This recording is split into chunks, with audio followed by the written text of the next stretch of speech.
We can use that experience to know what are the best plays to make at the later stages of close games to win those close games more often than the younger players who don't have the experience, who don't know how to handle those situations yet. But if you find yourself at the end of a close game and you're physically burnt out, you're tired, you're fatigued, you're exhausted because you wasted the little energy you have at the beginning of a game, then it's not going to matter about how much experience you have at the end of a game if you don't have any energy to fuel whatever you need to do to get the job done and win end game kind of situations. So you should have a strategy in mind that says, okay, this is how I play that's going to allow me to be the most effective throughout the game, but at the same time allow me to use and burn as little energy as possible.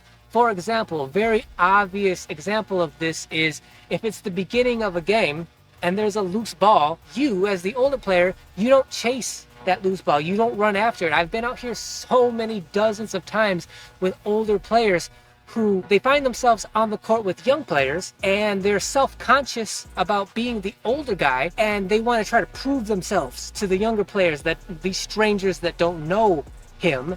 So in order to do that, one of the things they do, one of the mistakes they make is like, okay, if there's a loose ball, I'm going to sprint after that loose ball and get it to prove and show the younger players that I'm still mobile, agile, like I still have gas in the tank, I'm still capable of doing that. That's a mistake, especially at the beginning of a game, the first half of a game, because that's energy that you're burning that you as an older player are not going to regenerate for that game. You're going to burn yourself out the more you do that. You as the older player have earned the right and hypothetically, theoretically, the respect of the younger players that, like, if there's a loose ball towards the beginning of the game, you as the older guy, the obviously older guy, you're not going to chase down those loose balls. You're not going to hustle and sprint for loose balls. Like, that's their job. They're younger. They're supposed to do that.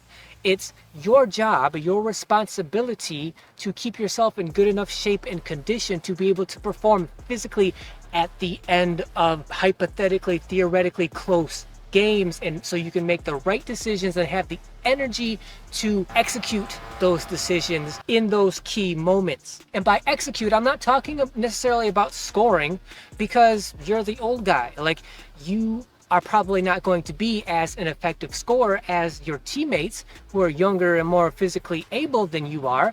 I'm talking about being able to make whatever physical play is appropriate for that late game, close game situation. If you don't have the physicality to make the right pass or get the rebound or go for the right steal at the right time, if you just don't have the energy to do that because you burned it at the beginning of the game, then you're no use to your team. You might as well just go stand on the side and like verbally coach them. But because you're on the court and you're trying to be a physical presence at your advanced age, you need to have the energy at the end game situations to be able to execute the way it's proper and the way that's going to help your team to win those games. The last important guideline I'll give for this video has to do with the emotional aspect of being out here as an older player. For one, when it comes to ego, because if you're out here as an older player, that means you probably at some point had your prime, your peak. You had a time out here where you were the man, you ran things out here. And